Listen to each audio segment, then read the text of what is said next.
Hello दोस्तों, मेरे channel पर आपका स्वागत, अभिनंदन और वंदन। जैसा कि आपको पता है कि 29 जून को यूजीसी नेट का पेपर होने वाला है हिंदी का। हिंदी वाले जो बच्चे हैं वो 29 जून को पेपर देने जाएंगे। उससे पहले मेरे ख़्याल से आपने बहुत अच्छी तैयारी कर ली होगी। आप बहुत अच्छे से तैयार कर रहे हैं। इतने दिनों से यूट्यूब पे बहुत अच्छी अच्छी क्लासेस हैं, हम पीवाईक्यूज़ भी हल कर रहे हैं।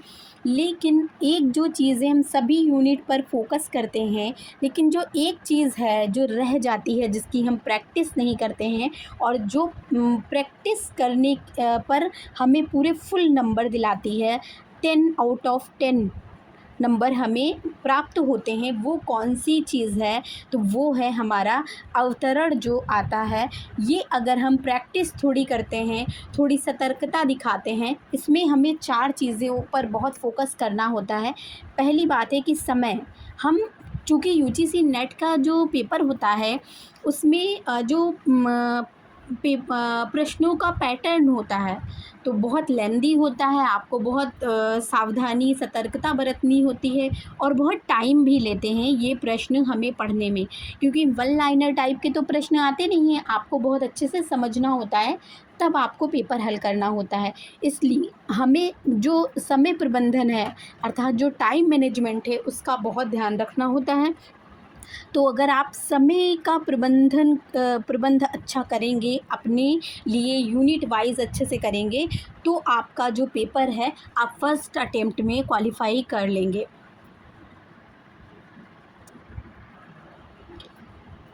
और दूसरी चीज़ ये है, समय का ध्यान हमें इसलिए भी रखना होता है क्योंकि हम कई बार जो पेपर है वो ये सोचते हैं कि ये जो अवतरण आता है, इसको सोचते हैं सबसे लास्ट में करेंगे, और क्योंकि ये हमारा इतना तैयार भी नहीं है, वो चीज़ें हमारी ज़्यादा पढ़ी हुई हैं, हम उन पे ज़्यादा फोकस करते हैं, इसको बाद में कर लेंगे।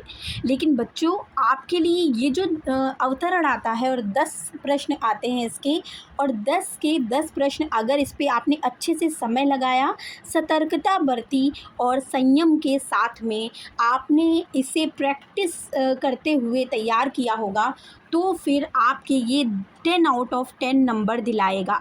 इसमें कभी भी हमारा जो घाटा है वो नहीं होता है।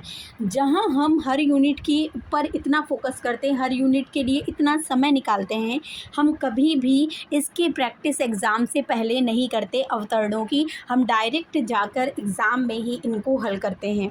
तो कई बार ये होता है कि जो 10 प्रश्न हैं, उनमें से कई बार कुछ बच्चों के जो बहुत ही हड़बड़ी में वहाँ प्रश्न हल करने लगते हैं। सबसे ज़्यादा जो आवश्यकता है वो ये है कि हमें पहले से, अगर हमने इन अवतरणों को हल किया होगा, तो हमारे अंदर जो एक चीज़ उत्पन्न होगी, वो है धैर्यता। जब हमारे अंदर धैर्य की उपस्थिति होगी, हमारे अंदर धैर्य आएगा, तभी हम इनको 10 आउट ऑफ 10 जो स्कोर है हमारा, वो हम वहाँ तक पहुँच पाएंगे अवतरण में या गद्यांश में। क्योंकि पैराग्राफ बहुत लंबे आते हैं, और अगर हमने वहाँ धैर्यता नहीं स्थापित की, धैर्य नहीं धारण किया, तो गलत होने के चांसेस बहुत ज़्यादा बढ़ जाते हैं। इसलिए अवतरणों में सबसे ज़्यादा चीज़ है, जो हमें ध्यान देने योग्य बात है, वो है समय। समय हमें इस पे लगाना ही लगाना है। हमें अपने 15 मिनट सिक्योर करके रखने हैं कि हम अपने 15 मिनट पूरे 15 नहीं तो 10 मिनट तो पूरे सिक्योर कर लीजिए आप अवतरण को हल करने के लिए, ठीक है। उसके बाद में हमें इसमें सतर्कता बरतनी है। हमें इसको ऐसे नहीं देखना है कि बस देखा और हमने बस फटाक से लगा दिया। 2-2 बार, 3-3 बार आप रिपीट कर करके जब बिल्कुल श्योर हो जाइए, तभी टिक लगाइए। आप बहुत अच्छे से इसको 2-3 बार कम से कम पढ़िए। फर्स्ट राउंड में जब पढ़िए तो पूरा केवल पढ़ जाइए। सेकेंड राउंड में जब पढ़िए, तब आप क्वेश्चन पहले पढ़िए, फिर इसको पढ़िए। फिर उसके बाद में थर्ड राउंड में आप इसको पढ़िए, और फिर क्वेश्चन, अब आपने जो आंसर हल किया है उसको पढ़िए, फिर क्वेश्चन को पढ़िए। ठीक है। तो इससे क्या होगा, पूरा 100% हम ये श्योर रहेंगे कि ये जो 10 नंबर हैं ये हमारे कहीं नहीं जाने वाले। ऐसे ही आपको फर्स्ट पेपर के भी जो पैराग्राफ है उसमें भी ऐसे ही करना है, क्योंकि इस यूनिट की जो तैयारी है वो आपकी वहीं पे निखर के आएगी। इस यूनिट में सबसे ज़्यादा जो ज़रूरी है वो आपकी सतर्कता है और वो आपका धैर्य है। और धैर्य कैसे आएगा, जब आप प्रैक्टिस करेंगे। कई बार बच्चे क्या होता है कि इतने लंबे लंबे पैराग्राफ देखकर वो घबरा जाते हैं। वो सोचते हैं कि बस इसकी चूँकि नेगेटिव मार्किंग तो है नहीं, तो फटाफट से कुछ भी आंसर लगा दो। जबकि यही जो नंबर है हमारे 20 नंबर, ये हमारे जेआरएफ दिलाने में बहुत महत्वपूर्ण सिद्ध होते हैं। इसलिए इनको आपको बिल्कुल भी ऐसे नहीं लेना है कि ये तो हो ही जाएगा। इसलिए कम से कम परीक्षा से पहले 10 अवतरणों की आप प्रैक्टिस करिए ही करिए। कम से कम 10 की तो करिए। बस 10 कर लेंगे अगर ना, तो भी बहुत काम आएगा। आपके अंदर धैर्य आएगा, आपके अंदर संयम आएगा, आपके अंदर टाइम मैनेजमेंट की एक स्किल आएगी। तो चलते हैं, आज हम, ये था ज्ञान आपके लिए और ये आपको बहुत हेल्पफुल, ये एक टिप्स थी। ज्ञान इसे मत समझिए, ये एक टिप्स थी जो कि नेट के परीक्षा में बहुत आपके काम आने वाली है। चलिए अब हम चलते हैं अपने जो हम आज लेकर उपस्थित हुए हैं गद्यांश हिंदी वाले बच्चों के लिए। ये इससे आपकी जो स्किल है वो पता चलेगी कि आपके पास कितना धैर्य है। चलिए, तो सबसे पहले हमें अवतरण को मैंने कहा एक बार पूरा पढ़ना है, ठीक है। यहाँ पे आपको 5 ही प्रश्न मिलेंगे। क्या कह रहा है कि लोक में फैली दुख की छाया को हटाने में ब्रह्म की आनंद कला। लोक में फैली दुख की छाया को हटाने में ब्रह्म की आनंद कला जो शक्तिमय रूप धारण करती है, उसकी भीषणता में अद्भुत मनोहरता, कटुता में भी अपूर्व मधुरता, प्रचंडता में भी गहरी आर्द्रता साथ लगी रहती है। विरुद्धों का यही सामंजस्य कर्म का सौंदर्य है, जिसकी ओर आकर्षित हुए बिना मनुष्य का हृदय नहीं रह सकता है। इस सामंजस्य का और कोई रूपों में दर्शन होता है। किसी कोट पतलून हैट वाले धारा प्रवाह संस्कृत बोलते अथवा किसी पंडित वेशधारी सज्जन को अंग्रेजी में प्रगल्भ वक्रता देते सुन व्यक्तित्व का जो एक चमत्कार सा दिखाई पड़ता है, उसकी तह में भी सामंजस्य का यही सौंदर्य समझना चाहिए। भीषणता और सरलता, कोमलता और कठोरता, कटुता और मधुरता, प्रचंडता और मृदुता का सामंजस्य ही लोक धर्म का सौंदर्य है। यदि कवि वाल्मीकि की वाणी इसी सौंदर्य का उद्घाटन महोत्सव का दिव्य संगीत है। सौंदर्य का यह उद्घाटन असौंदर्य का आवरण हटाकर होता है। धर्म और मंगल की यह ज्योति अधर्म और अमंगल की घटा को फाड़ती है। इससे कवि हमारे सामने असौंदर्य, अमंगल, अत्याचार, क्लेश इत्यादि भी रखता है। रोष, हाहाकार, ध्वंस का दृश्य भी लाता है। पर सारे भाव, सारे रूप, सारे व्यापार भीतर भीतर आनंद कला के विकास में ही योग देते पाए जाते हैं। यदि किसी और उन्मुख ज्वलंत रोष है तो उसके और सब और करुण दृष्टि फैली दिखाई पड़ती है। यदि किसी और ध्वंस और हाहाकार है तो सब और उसका सहगामी रक्षा और कल्याण है। व्यास ने भी अपने जय काव्य में अधर्म के पराभव और धर्म का जय सौंदर्य प्रत्यक्ष किया है। देखिए, एक बार पहले पढ़ लीजिए, अब फिर हम प्रश्न पढ़ते हैं, ठीक है, क्योंकि प्रश्न ही हमें हल करना है। या आप कुछ लोग की अलग तरह की प्रवृत्ति होगी, तो आप या कम समय बचा है तो आप क्या करेंगे, सबसे पहले फिर प्रश्न पढ़ लेंगे, ठीक है, फिर आप पढ़ेंगे, ठीक है। एक राउंड जो है वो स्किप कर देंगे, 2 ही राउंड में आप अपना काम कर लेंगे। पहले प्रश्न पढ़ लेंगे, फिर बाद में मैच कर लेंगे, ठीक है। मैच करना बहुत ज़रूरी है, वेरी इंपॉर्टेंट, क्योंकि एक बार आप करके फिर मैच नहीं करते हो कि आपके 10 नंबर फिर चले जाते हैं ना। 1-2 अगर गलत हो गए तो बहुत ही गलत बात है कि आप अवतरण में इस तरह की गलतियाँ करके आएँ कि आपके 10 में से 8 नंबर आए। ये आपके 10 से 10 आउट ऑफ 10 ही आने चाहिए। अब देखिए, हम पढ़ते हैं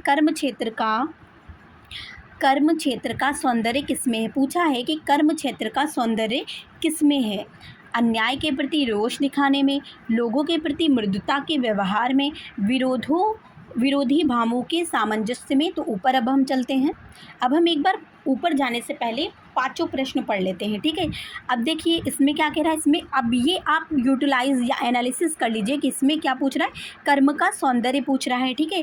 सूटधारी के संस्कृत बोलने पर क्या प्रतिक्रिया मन में होती है। यहाँ पे क्या पूछ रहा है, सूटधारी अगर संस्कृत बोलता है तो फिर उस मन में क्या प्रतिक्रिया दिखाई देती है। दूसरा प्रश्न है कि विध्वंस और अत्याचार के सहगामी भाव क्या हो सकते हैं। यहाँ पे विध्वंस और अत्याचार के सहगामी भाव पूछ रहा है।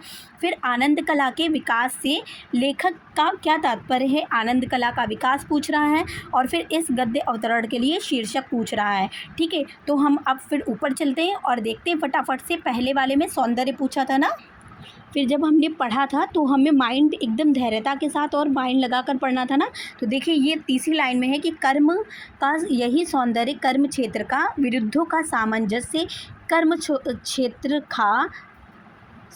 विरुद्धों का सामंजस्य कर्म क्षेत्र का सौंदर्य जिसकी ओर आकर्षित हुए बिना मनुष्य का हृदय नहीं रह सकता है। तो यहाँ पर देखिए बाकी चीज़ों के बारे में बात ही नहीं की, केवल विरुद्धों के सामंजस्य के बारे में बात की है। अन्याय के प्रति रोष, तो इसका जो आंसर हो जाएगा वो हमारा आंसर हो जाएगा सी, ठीक है।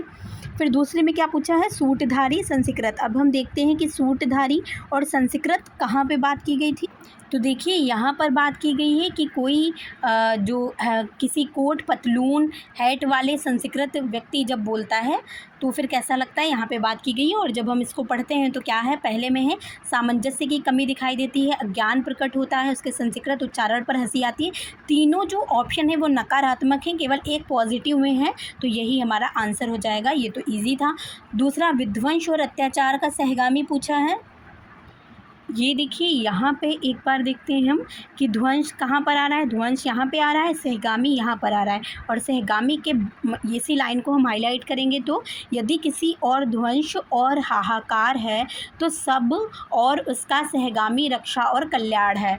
हमें सबसे पहले ये वर्ड ढूंढने हैं। अगर आपको कुछ नहीं मिल रहा है तो जो वर्ड यहाँ पे लिखे वही ढूंढ लीजिए। तो इसके साथ में क्या आ रहा था, रक्षा और मंगल का भाव। देखिए उसी लाइन में आ रहा है, ये देखिए रक्षा और कल्याण का भाव आ रहा है।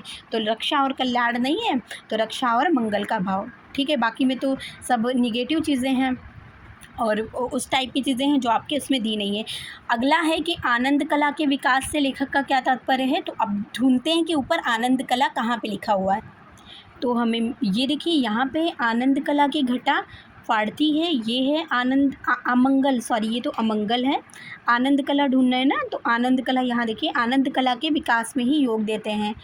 पर सारे भाव, सारे रूप और सारे व्यापार भीतर भीतर आनंद कला के विकास में ही योग देते हैं। तो देखिए हमारा जो आंसर ढूंढते हैं, जीवन में समरसता और कोमलता पैदा करना, अधर्म और धर्म, ये अन्याय के प्रति रोष प्रकट करना, सारे भाव और व्यापारों में उचित सामंजस्य, यही हमारा आंसर हो जाएगा, आंसर नंबर डी, क्योंकि यही उस लाइन में लिखा हुआ है। फिर पूछा है कि इस गद्य अवतरण के लिए उपयुक्त शीर्षक क्या है। तो यहाँ पे देखिएगा आप दो चीज़ों में हर दो चीज़ों में क्या दिखा रहे हैं, विरुद्ध दिखा रहे हैं कि पंडित है और एक पतलून और कोट पैंट पहने हुए सूटधारी है। फिर बाद में क्या दिखा रहे हैं, विरुद्धों का सामंजस्य। ये आपके जो उसमें पैराग्राफ दिया है उसमें आया भी है, और मतलब दो अलग अलग चीज़ें दो विरोधी चीज़ों का सामंजस्य दिखा रहे हैं। तो यही हमारा आंसर हो जाएगा। तो एक बार अब हम फिर से चेक कर लेते हैं। फिर से चेक करने पर हम देखते हैं कि इसमें देखिए कर्म क्षेत्र का सौंदर्य किसमें है, विरोधी भावों के सामंजस्य में, ठीक है। फिर उसके बाद में सूटधारी संस्कृत बोलने पर क्या प्रतिक्रिया होती है, ये वाला तो बिल्कुल कंफर्म है हमारा, वो वाला भी कंफर्म है। विध्वंस और अत्याचार के सहगामी भाव क्या हो सकते हैं, रक्षा और मंगल का भाव यहाँ पे है। एक बार फिर ऊपर जाके आपको चेक करना है पेपर में, क्योंकि आपने गलत तो टिक नहीं लगा दिया है। कई बार ऐसा होता है हम देख कर कुछ और आते हैं और यहाँ हम कुछ और लगा देते हैं, तो इसलिए आपको रीचेक ज़रूर करना है। फिर आनंद कला, सारे भाव, और फिर उसके बाद में अंतिम हमारा।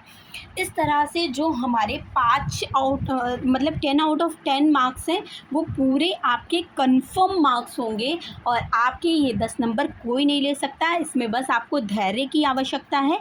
इसी प्रकार से मैं और वीडियोज़ लेकर आऊँगी, और कुल 10 जो अवतरण हैं, लगभग 10 अवतरण हम ये 15 या 10 मिनट की वीडियो में आपको कंप्लीट कराएंगे। कैसी लगी आपको वीडियो और कैसा लगा ये एक छोटा सा प्रयास आप ज़रूर बताइएगा, और आपको ये हेल्प करेगा कि नहीं करेगा ये भी बताइएगा, और आप कैसे हल करते हो, आपकी क्या प्रणाली है, आपकी क्या स्ट्रेटजी है, वो भी आप शेयर कर सकते हैं। अगर इससे बेहतर कोई स्ट्रेटजी है आपके पास तो वो भी बता सकते हैं, ताकि और लोगों को हेल्प मिल सके। मिलते ही बहुत जल्द अगली वीडियो में, तब तक के लिए धन्यवाद।